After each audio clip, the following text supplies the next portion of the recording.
Fascism একটি চরিত্র, fascism একটি কর্তৃত্ববাদী শাসনের অত্যাচারী শাসকের একটা চরিত্রকে ফ্যাসিজম বলে।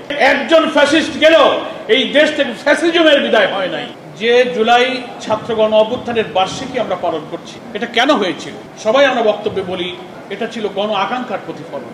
17-18 বছরে বাংলাদেশের কোটি কোটি মানুষ যে নির্যাতন, নিষ্পেষণ, লুটপাট, অর্থ পাচার, গ্রেফতার, রাজনৈতিক, সামাজিক, মানবিক ভোটাধিকার হরণ করে গোটা জাতিকে ফ্যাসিজমের জাতাকলে পিষ্ট করা হয়েছিল। ক্রস ফায়ার, রিমান্ড, আয়নাঘর, বছরের পর বছর কারাবরণ, হাজার হাজার লক্ষ লক্ষ কর্মীদের গ্রেফতার এবং সমস্ত রাজনৈতিক, মানবিক অধিকার, সাংবিধানিক অধিকার সব খর্ব করা হয়েছে। ফলে 17-18 বছরের এই ইতিহাসের একটি কালো যুগে নির্যাতিত বাংলার মানুষ যখন ক্ষুব্ধ হয়ে উঠল, বিক্ষুব্ধ হয়ে উঠল, এটা তারই একটা আউটবাস্ট, একটা গণবিস্ফোরণ যেমন ছিল, তেমনি এর মধ্যে লুকানো ছিল অন্তর্নিহিতভাবে একটি নতুন বাংলাদেশ বিনির্মাণের স্বপ্ন।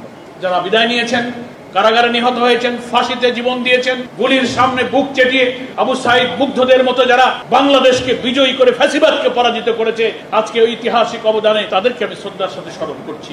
কিন্তু তাদের স্বপ্ন একটা নতুন বাংলাদেশ। বিএফইউজের আজকের এই আয়োজনে আমাদের নতুন করে শপথ নেওয়া উচিত। আমরা মনে করি আওয়ামী দুঃশাসন বিদায় নিয়েছে, ফ্যাসিস্ট শেখ হাসিনা চলে গিয়েছে। এখানে আমি মনে করি আত্মতৃপ্তির, স্বস্তির কিছু নেই। ব্যক্তি হাসিনা গেলেও আমরা চারিদিকে তাকিয়ে দেখতে পাচ্ছি প্রশাসনের রন্দে রন্দে, আপনি জুডিশিয়ারি বলবেন, সিভিল অ্যাডমিনিস্ট্রেশন বলবেন, পুলিশ বলবেন, সাংবিধানিক প্রতিষ্ঠানগুলো বলবেন, প্রত্যেকটি জায়গায় ওই ফ্যাসিবাদের দোসররা কিন্তু এখনো ঘাপটি মেরে পড়ে আছে। ফলে একজন ফ্যাসিস্ট গেলেও এই দেশ থেকে ফ্যাসিজমের বিদায় হয় নাই। ফ্যাসিজম একটি চরিত্র, ফ্যাসিজম একটি কর্তৃত্ববাদী শাসনের অত্যাচারী শাসকের একটা চরিত্রকে ফ্যাসিজম বলে। এই মানসিকতা, এই চরিত্র, এই আদর্শকে যারা এখনো লালন করেন তারা কিন্তু দেশে আছেন। নতুন বাংলাদেশ বিনির্মাণের পথে তারা কিন্তু সবচেয়ে বড় অন্তরায়। আমরা যে গণ আকাঙ্ক্ষার প্রতিফলন দেখেছিলাম, এমন একটি বাংলাদেশ হবে যেখানে ক্ষুধা, দারিদ্র, শিক্ষা, চিকিৎসা, বাসস্থান, অন্নহীন, বস্ত্রহীন, নিরন্ন মানুষের কান্না, বস্ত্রহীনের আকুতি থাকবে না, এমন একটা মানবিক, সমৃদ্ধ, ইনসাফপূর্ণ একটা বাংলাদেশ আমরা চেয়েছিলাম। সেটা হতে গেলে জুলাই অভ্যুত্থানের পরে আমরা জনগণের ভোটে নির্বাচিত জনপ্রতিনিধিদের কাছে ক্ষমতা হস্তান্তরের মধ্য দিয়ে একটি নিরপেক্ষ নির্বাচনের যে প্রক্রিয়ার দিকে এগিয়ে যেতে চাচ্ছি, বারবার একটি অপশক্তি সেই পথে বাধার সৃষ্টি, কিছু দূর এগিয়ে আবার কিছু দূর পেছিয়ে। আজকের এই গণ অভ্যুত্থানের প্রথম বার্ষিকীতে এ ব্যাপারে আমাদের এখন সচেতন হওয়ার সময় হয়েছে। আমাদের আত্মতৃপ্তির কিছু নেই। আমরা মনে করি আওয়ামী লীগ তো নেই, দুঃশাসন তো বেঁধে দিয়েছে। নো, আমরা তো তাকিয়ে দেখতে পাই আমাদের সামনে কিন্তু এখনো দেখতে পাচ্ছি ফ্যাসিবাদী রাষ্ট্র কাঠামো বিরাজমান। রাষ্ট্রযন্ত্রের সর্বত্র ফ্যাসিবাদের প্রতাত্তারা আছে।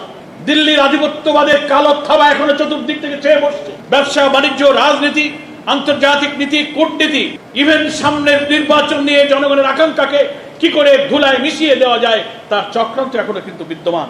পরাশক্তির আমাদের দেশে নির্বাচন আর সরকার পরিবর্তনের সময় আসলে পরাশক্তির যে খেলা হয়, সে খেলাও আমরা এখন কিন্তু দেখতে পাচ্ছি। অর্থ পাচার, লুটপাট, দুর্নীতিবাজদের সিন্ডিকেট কিন্তু শেষ হয়ে যায়নি।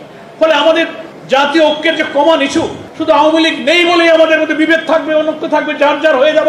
আমরা বক্তৃতার সময় বলবো ব্যক্তির চেয়ে দল বড়, দলের চেয়ে দেশ বড়, আর কাজের সময় আসলে দেখা যাবে যে না, দেশের চেয়ে দল বড়, দলের চেয়ে ব্যক্তি বড় হয়ে যাব। এটা তো আমাদের আত্মপর্যালোচনার সময় এসেছে। ফলে নামে একজন ফ্যাসিস্ট বিদায় নিলেও জাতির উপর থেকে ফ্যাসিজমের কালো থাবা কিন্তু বিদায় নেয়নি।